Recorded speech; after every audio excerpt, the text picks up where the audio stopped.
Hello everyone, कैसे हैं आप सब। मैं हूं किशोर तेजवानी, आप लोगों का मैथमेटिक्स मेंटर। स्वागत करता हूं आपका आप ही के अपने मैग्नेट ब्रेन्स में, जो प्रोवाइड करता है 100% quality of free education kindergarten से लेकर क्लास 12 तक। अगर आप लोग सीबीएसई बोर्ड से, तो आप लोगों के लिए तो मैग्नेट ब्रेन्स का इंग्लिश मीडियम चैनल है। लेकिन अगर आप लोग हिंदी मीडियम से, तो घबराने की कोई भी बात नहीं है। आप लोगों के लिए मैग्नेट ब्रेन्स का हिंदी मीडियम चैनल, जहां पे आपको मिल जाता है क्लास 6 से लेकर क्लास 12 तक वही क्वालिटी वाइज और वही फ्री एजुकेशन, वो भी हिंदी मीडियम में, with coverage UP board, Delhi board, Bihar board, Rajasthan board और आपका प्यारा प्यारा एमपी बोर्ड। इतना ही नहीं, यहाँ पे आपको मिल जाते हैं ढेरों सारे प्रैक्टिस क्वेश्चन, जिनकी मदद से आप लोग प्रैक्टिस कर सकते हो और बढ़िया बढ़िया नंबर भी लेके आ सकते हो। और अगर आप हमारे ई बुक्स या ई नोट्स अवेल करना चाहते हैं, तो लिंक डिस्क्रिप्शन बॉक्स में डलवा दिया गया है, आप वहां से जाके अवेल कर सकते हैं।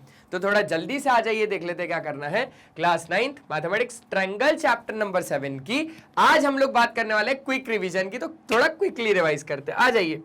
सबसे पहले तो एक ट्रायंगल के बारे में आपको पता ही होना चाहिए कि भाई एक ट्रायंगल होता क्या है। तो बस सिंपल सी बात है, एक ऐसा प्लेन फिगर होता है जो 3 लाइन सेगमेंट के द्वारा बनता है, जिसको हम लोग ट्रायंगल बोल देते हैं। और हम लोग ट्रायंगल को डिनोट करते हैं बाय द सिंबल दिस। ठीक है, अब समझो जरा सी एक बात एक ट्रायंगल के बारे में। आपके पास अगर एक ट्रायंगल है एबीसी, तो आप यार सिंपल सी, अगर आपके पास एक 5 सेंटीमीटर की साइड है, तो आप ए बी बोल दो चाहे बी ए बोल दो। यार ए बी बोल दो चाहे बी ए बोल दो, होना तो इसको 5 सेंटीमीटर ही है ना। तो कहीं कहीं पे ऐसा लिखा होता है ए बी, कहीं कहीं पे लिखा होता है बी ए, बात एक ही है। तो इधर आपके पास अगर हम लोग साइड्स के बारे में बात करेंगे, तो साइड्स आपके पास 3 है। कौन कौन सी? ए बी, बी सी और सी ए, या ए सी बोल सकते हो। ठीक है, वर्टेक्स आपके पास कितनी है? वर्टेक्स भी आपके पास 3 है। ए बोल दो, बी बोल दो और कौन सी? सी वर्टेक्स बोल दो। तो बस ये हो गया आपके ट्रायंगल के बारे में एक बेसिक सा इंट्रोडक्शन। अब आगे की ओर बढ़ते हैं। अब आगे हमारे पास क्या है? एक थ्योरम है। अब एक थ्योरम आपको क्या बोलता है? थ्योरम आपको बोलता है, ये इंपॉर्टेंट थ्योरम है, कि sum of the angles of a triangle is 180 degree. आपको एक ट्रायंगल का सम कितना प्रूफ करना है? एक 180 डिग्री प्रूफ करना है। तो सिंपल सा आपके पास एक ट्रायंगल है जिसका नाम है ए बी और सी। अब इसी ट्रायंगल में हम लोग कंसीडर करते हैं कि लेट से ये हमारे पास एंगल 1 है, ये एंगल 2 है और ये रहा एंगल 3। अब इसको 180 डिग्री प्रूफ करना है। मतलब हमें समझ गए ना आप लोग कि हमारे पास गिवन क्या क्या है। गिवन तो आप लिख देना कि एक ट्रायंगल ए बी सी है। ठीक है, और 2 प्रूफ में हमें क्या करना है? हमें प्रूफ करना है कि angle A plus angle B plus angle C बराबर 180 डिग्री, हमें ये प्रूफ करना है। तो सिंपल सा मैं क्या करूंगा, मैं यहां पर एक छोटा सा कंस्ट्रक्शन करूंगा, और कंस्ट्रक्शन में मैं करूंगा कि मैं एक लाइन सेगमेंट ज्वाइन करूंगा जो है पी क्यू। मैं एक लाइन खींचूंगा, लाइन सेगमेंट नहीं, एक लाइन ड्रॉ करूंगा जो कि है P Q, which is parallel to B C. मैंने क्या किया? मैंने यहां पर एक कंस्ट्रक्शन किया छोटा सा, और कंस्ट्रक्शन में मैंने क्या किया कि ड्रॉ कर दिया पी क्यू को, जो कि पैरेलल है बी सी के। अब अगर ये पैरेलल है बीसी के, तो लेट से मैं बोल रहा हूं इसको एंगल 4 और इसको मैं बोल रहा हूं एंगल 5। अब आप बहुत अच्छे से जानते हो, कि हम लोग प्रूफ आसानी से कर लेंगे। और वो प्रूफ होगा कैसे? अरे यार सिंपल सी बात है, अगर हम लोग बात करें पी क्यू जो कि है पैरेलल बीसी के, since P Q is parallel to BC, तो आपके पास एंगल 4 बराबर हो जाएगा ना एंगल 2 के। देखो आपके पास ये और ये पैरेलल है और ये ट्रांसवर्सल है, तो आपके पास ये वाला जो एंगल है वो इस वाले एंगल के बराबर हो जाएगा। रीजन क्या लिखोगे? रीजन लिखेंगे ऑल्टरनेट इंटीरियर एंगल्स। और ऐसे ही एंगल 5 और एंगल 3 आपस में बराबर हो जाएंगे। एंगल 5 और एंगल 3 आपस में बराबर हो जाएंगे। Reason alternate interior angles.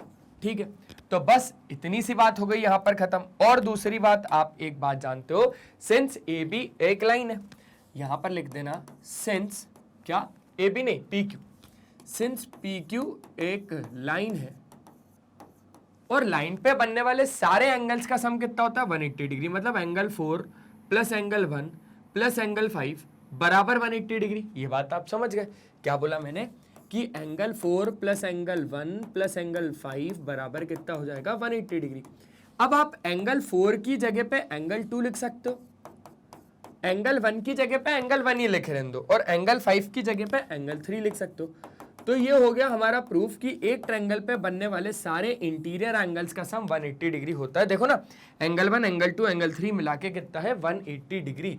और यही थ्योरम हमको प्रूफ करना था और यही हमने क्या कर दिया, प्रूफ कर दिया। समझ गए बात को? एक बार जल्दी से स्क्रीनशॉट ले लीजिए, जल्दी से आप स्क्रीनशॉट ले लीजिए, हो जाएगा काम खत्म। हो गया? चलिए, बहुत शानदार, बहुत बढ़िया। अब कुछ नोट पॉइंट समझो। ये थोड़ी सी ना कुछ बातें हैं जो एक बहुत ज्यादा आसान बातें हैं।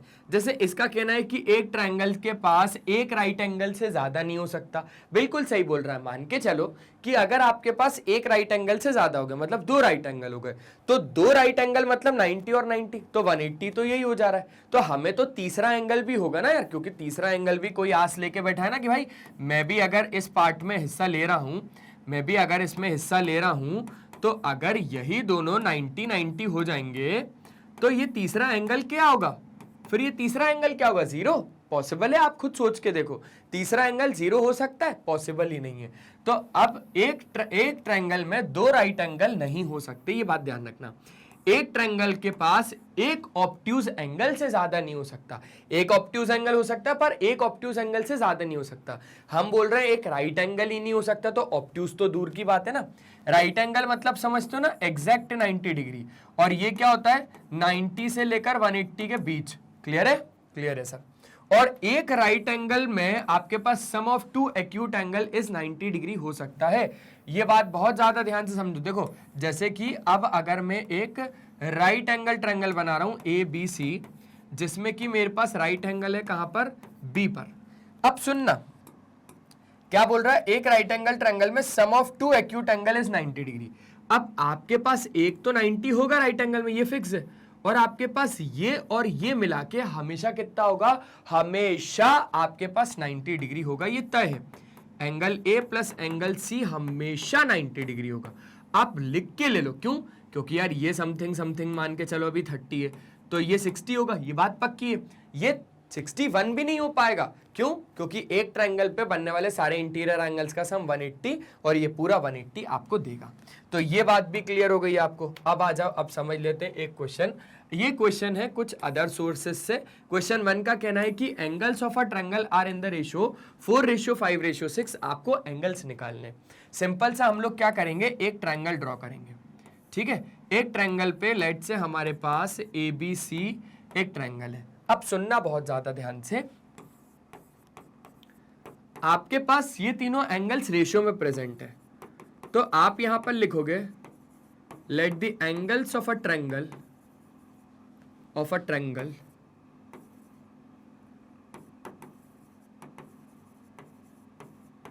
आर, जैसे ही ये लोग रेशियो से हटे तो एक कांस्टेंट आएगा, 4x आ गया, 5x आ गया, और क्या आ गया? 6x आ गया। तो ये कितना हो जाएगा? ये 4x हो जाएगा।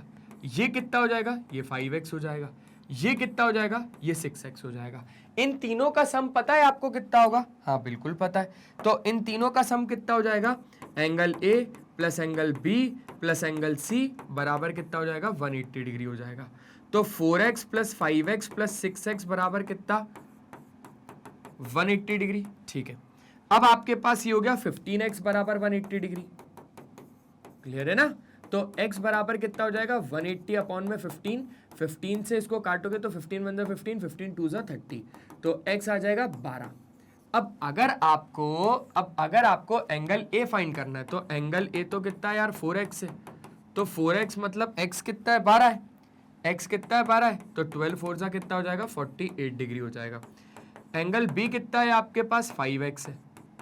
तो x कितना है? x भी 12 है। x कितना है? x 12 है। तो 12 5 जा कितना हो जाएगा? 60 हो जाएगा। अच्छा, एंगल C कितना है? एंगल C आपके पास 6x, तो 6 इंटू एक्स बराबर 6 इंटू 12, 12 6 जा कितना हो जाएगा? 72 हो जाएगा। क्या ये बात आप समझ गए? समझ गए। तो यहां पर हो जाएगा आपके पास क्वेश्चन नंबर 1 बढ़िया तरीके से खत्म। क्या आपको समझ में आया? हाँ बिल्कुल समझ में आया। तो यहां पे हमने इतना तो देख डाला। अब ये बात तो हो गई खत्म। अब जो मेन पार्ट है वो शुरू हुआ है, किसका? कॉन्ग्रुएंस का। अब ये कॉन्ग्रुएंस क्या होता है समझो बात को। कॉन्ग्रुएंस आपको ट्रायंगल के, दो ट्रायंगल को अगर आपको कॉन्ग्रुएंट प्रूफ करना है तो पहले तो समझो कि कंसेप्ट कॉन्ग्रुएंस का है क्या। देखो ज्योमेट्री में अगर हम बात करें, कॉन्ग्रुएंट का मतलब होता है आइडेंटिकल इन शेप और साइज। जैसे कि कोई भी दो शेप आइडेंटिकल होने चाहिए, मतलब सेम शेप होना चाहिए, और साइज भी सेम होना चाहिए। साइज मतलब एरिया पे बात आ जाती है, वो भी सेम होना चाहिए। It can be applied to the line segment, angles और फिगर्स। ठीक है, we use the symbol congruent for the congruence. और फोर्थ पॉइंट बोल रहा है the word congruent means exactly equal. जैसे कि मान के चलो आपके पास एक स्क्वायर है, एक ये स्क्वायर है जिसका नाम है ABCD। ठीक है, अब मैंने क्या किया, अब मैंने इसी को कॉपी किया और इसी को पेस्ट कर दिया यहां पर। ठीक है, लेकिन बस मैंने क्या कर दिया ना, इसका कलर चेंज कर दिया और इसके नाम चेंज कर दिए। देखो, इसके नाम चेंज कर दिए। अब देखो, जैसे ही हो गया PQRS, तो अब ये दोनों आपके क्या होंगे, अब ये दोनों कॉन्ग्रुएंट होंगे। कॉन्ग्रुएंट कैसे? क्योंकि आपके पास ये दोनों क्या है, एग्जैक्टली सेम शेप है। सेम शेप है क्या? बिल्कुल है। सेम शेप है? बिल्कुल है। सेम साइज है? बिल्कुल सेम साइज है। देखो ना, अब आप जब इसको इसके ऊपर रख के देखोगे तो ये सुपर इम्पोज कर जाएगा। देख लो आप खुद ही, ये क्या कर जाएगा, ये सुपर इम्पोज कर जाएगा। सुपर इम्पोज का मतलब होता है कि जब आप व्हाइट वाले को पिंक के ऊपर रखोगे तो पिंक नहीं दिख रहा होगा। अब आपको पिंक नहीं दिख रहा होगा। तो यही मतलब है सुपर इम्पोज का, कि उसने उसको क्या कर दिया, छुपा दिया। उसने उसको क्या कर दिया, इस व्हाइट वाले ने इस पिंक वाले को छुपा दिया, मतलब पूरा सुपर इम्पोज कर लिया। और जिससे हम लोग कह सकते हैं कि इसका सेम शेप भी है और सेम साइज भी है। समझ गया बात को? तो ये होता है कॉन्ग्रुएंस का मतलब। आ जाइए अब आगे बढ़ते हैं। अब कॉन्ग्रुएंट फिगर तो आप समझ ही गए हो, है ना? ठीक है, तो कॉन्ग्रुएंस फिगर्स क्या होते हैं?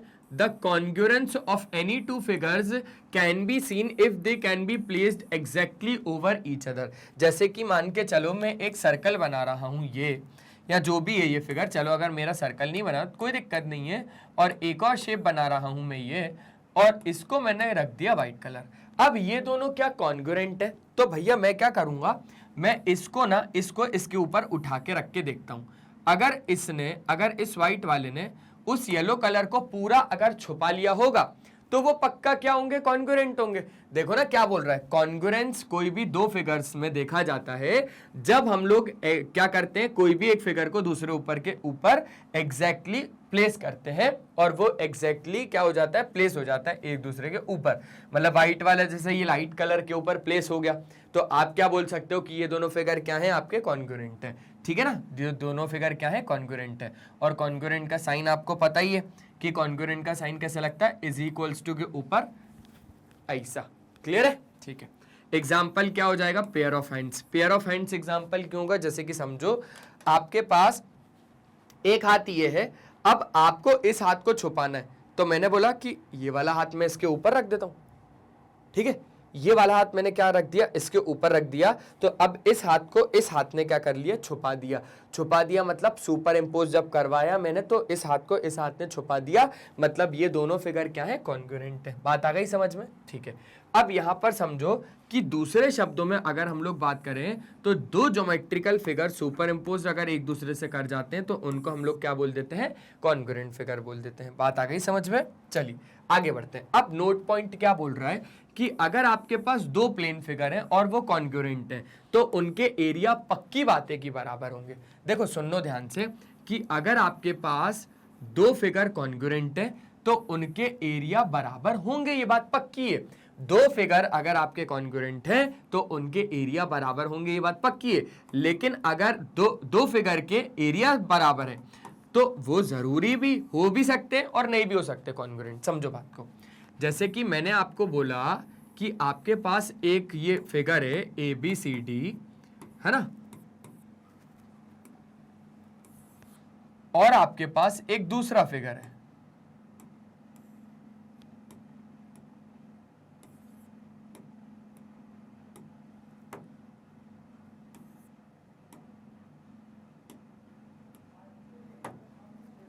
अब आपके पास एक दूसरा फिगर है और इस फिगर का नाम है PQRS।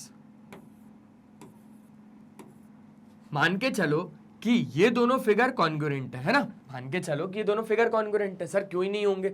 अब आपके पास जब आपने इसको इसके ऊपर उठा के रखा तो ये बिल्कुल एग्जैक्टली सेम रखा गया। तो आपने क्या बोला कि जो square A B C D है वो कॉन्ग्रुएंट है square P Q R S के, ठीक है। तो मैंने बोला भाई कि इन दोनों के एरिया भी बराबर होंगे। अगर इसका एरिया 10 मीटर स्क्वायर है तो इसका एरिया भी 10 मीटर स्क्वायर होगा। ये बात बिल्कुल तय है, ठीक है, ये बात तो हो गई। अच्छा, ये कब की बात है कि जब आपके फिगर कॉन्ग्रुएंट है, जब आपके दो फिगर कॉन्ग्रुएंट है तो उनके एरिया बराबर होने ही होने, ये बात तय है। लेकिन लेकिन लेकिन अब अगर आपके पास एक फिगर है जिसका एरिया 10 मीटर स्क्वायर है और एक दूसरा फिगर है जिसका एरिया 10 मीटर स्क्वायर है, लेकिन जब आपने इसको इसके ऊपर उठा के रखा तो ये एग्जैक्टली सुपर इंपोज नहीं कर रहा है, ये एक दूसरे को छुपा नहीं पा रहा है। जब आपने इसको इसके ऊपर रखा तो ये इसको नहीं छुपा पा रहा, लेकिन एरिया इक्वल है। अब अगर एरिया इक्वल है तो ये कॉन्ग्रुएंट है क्या? नहीं, ये कॉन्ग्रुएंट नहीं है। क्यों? क्योंकि यार जब मैंने इसको इसके ऊपर उठा के रखा तो ये सेम शेप के ही नहीं निकले। ये एक स्क्वायर नहीं लग रहा दूर से और ये एक रेक्टेंगल नहीं लग रहा, तो स्क्वायर और रेक्टेंगल सेम शेप है क्या? नहीं, बिल्कुल नहीं।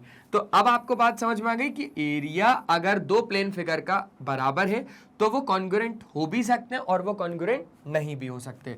तो ये था हमारा नोट पॉइंट। एक बार जल्दी से स्क्रीनशॉट ले लीजिए, एक बार जल्दी से स्क्रीनशॉट ले लीजिए। ले लिया स्क्रीनशॉट? ठीक है, चलिए अब थोड़ा जल्दी से आगे की ओर बात करते हैं। अब थोड़ा जल्दी से आगे की ओर बात करते हैं। अब बात कर लेते हैं दो ट्रायंगल्स के बारे में कि दो ट्रायंगल्स को आप कॉन्ग्रुएंट कब बोलोगे। दो ट्रायंगल्स को कॉन्ग्रुएंट आप कब बोलोगे कि जब उनकी साइड्स इक्वल लेंथ की होंगी और जब उनके एंगल्स इक्वल मेजर के होंगे और वो लोग सुपर इंपोज कर रहे होंगे जब एक दूसरे के साथ। तब जैसे कि यहां पर एक ट्रायंगल है ए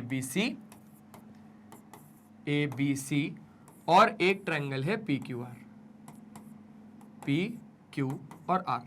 अगर मेरे पास ए बी पी क्यू के बराबर है, बी सी क्यू आर के बराबर है और ए सी अगर पी आर के बराबर है और एंगल ए एंगल पी के बराबर है, एंगल बी एंगल क्यू के बराबर है और एंगल सी अगर एंगल आर के बराबर है, तो मैं क्या बोलूंगा कि triangle A B C congruent है to the triangle P Q R, है ना? ठीक है, लेकिन क्या कुछ ज्यादा चीजें नहीं बतानी पड़ रही? सारी साइड इक्वल बताओ, सारे एंगल्स इक्वल बताओ, तो बहुत ज्यादा चीजें बतानी पड़ रही है। इतनी चीजें तो मैं नहीं बता पाऊंगा। तो आइए कुछ और समझते हैं। अब बात कर लेते हैं करस्पॉन्डिंग पार्ट्स के बारे में।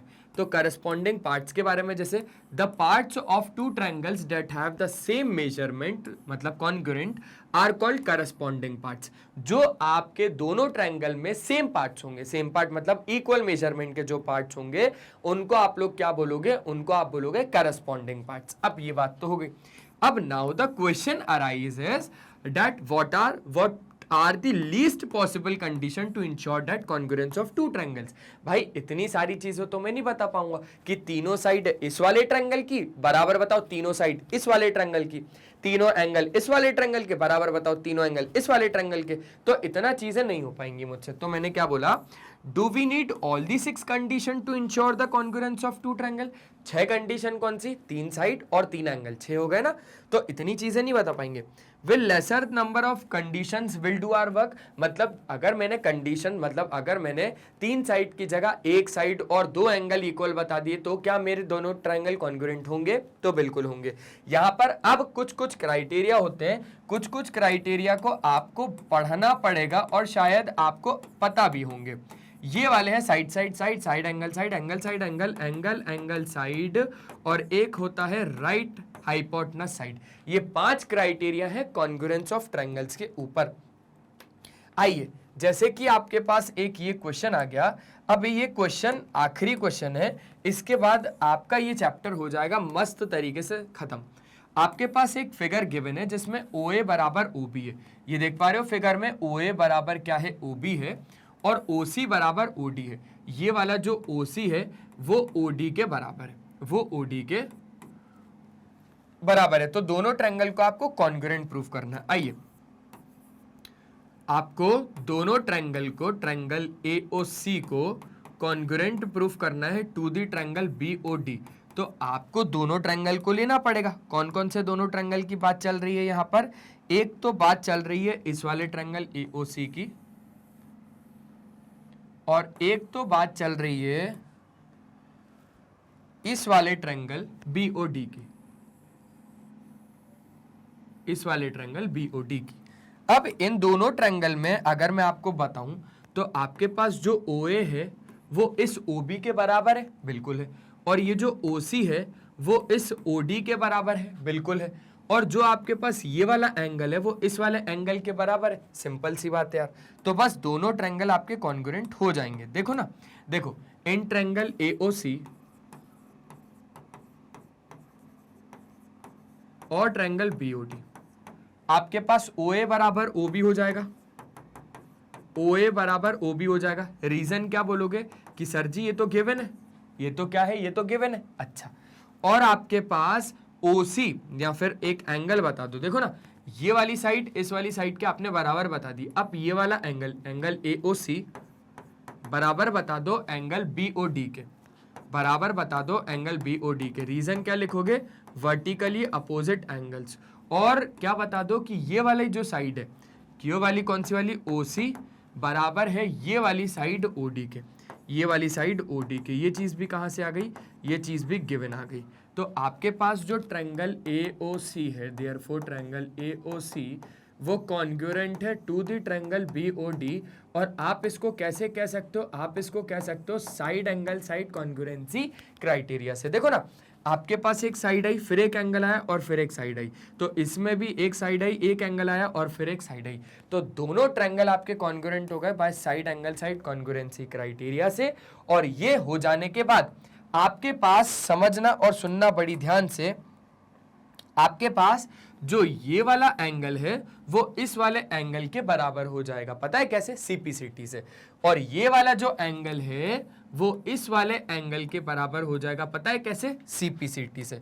तो सिंपल सी बात है कि आपके पास एंगल ODB, देखो यहां से अगर देखना चाह रहे हो तो लिख लो एंगल ACO, ये वाला एंगल, एंगल ACO बराबर हो जाएगा एंगल कौन से, BDO के। कौन से वाले के, BDO के, BDO। रीजन क्या लिखोगे, by corresponding parts of congruent triangle. जब आपके दोनों ट्रायंगल कॉन्ग्रुएंट हो जाते हैं तो ये दोनों CPCT से बराबर हो जाते हैं। और तो और ये भी एंगल CAO, एंगल CAO बराबर हो जाएगा आपका एंगल DBO के, DBO के। कैसे, बाय CPCT। और अगर ये दोनों एंगल बराबर है, since alternate interior angles are बराबर, सुनना सुनना सुनना सुनना बड़े प्यार से, आपके पास कौन से वाले एंगल की बात कर रहा हूं, ये वाला एंगल अगर इस वाले एंगल के बराबर है तो पक्की बात है, और alternate interior angles are equal, तो ये वाली जो लाइन है ये पैरेलल हो जाएगी। देखो ना, ये ऑल्टरनेट इंटीरियर एंगल्स इक्वल है, तो ये एक ट्रांसवर्सल हो गई कि नहीं हो गई। और अगर ये आपके पास एक ट्रांसवर्सल हो गई जिसमें ऑल्टरनेट इंटीरियर एंगल्स बराबर है, मतलब AD भी पैरेलल हो गया AC के। लिख देना, since alternate interior angles are equal, hence lines are parallel, hence lines are parallel. मतलब किस किस की बात चल रही है, AC और BD क्या हो गए, AC पैरेलल हो गया BD के। बस यही तक था हमारा सफर, जिसमें हमने क्या कर लिया, हमने क्विकली रिवाइज कर लिया इस पूरे चैप्टर ट्रायंगल्स को। फटाफट बस आपको सारी चीजों को शॉर्ट में लेके आना था और बताना था, तो मैंने वो काम अच्छे से आपके लिए पूरा कर दिया। तो यही काम है हमारे मैग्नेट बेंच का, कि हम तो आपको ऐसे ही क्वालिटी वाइज और फ्री एजुकेशन प्रोवाइड करते रहेंगे। ये हमारे कुछ टॉप कोर्सेज हैं, ये हमारे यूट्यूब चैनल है, आप हमारा ऐप डाउनलोड कर सकते हो, ग्रैब ई नोट्स के ऑप्शन में जाएंगे तो यहाँ से आप हमारे ई नोट्स अवेल कर सकते हैं, आप हमारी वेबसाइट विजिट कर सकते हैं।